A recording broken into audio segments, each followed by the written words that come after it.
حکیم صاحب sugar control करने का कोई देसी नुस्खा बताएं।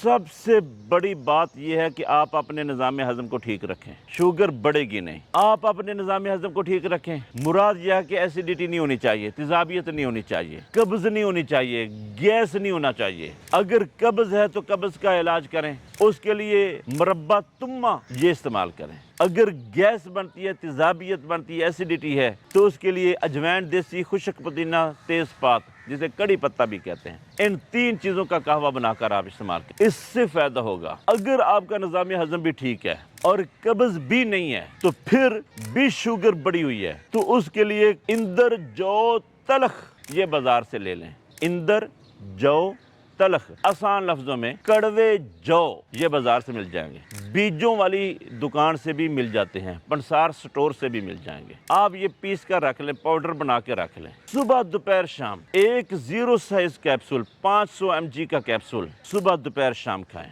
जब तबीयत बेहतर हो 2 टाइम लें और तबीयत बेहतर हो 1 टाइम लें, लेकिन ये खाना ना छोड़ें, आपको इससे रिजल्ट मिल जाएगा इंशाल्लाह।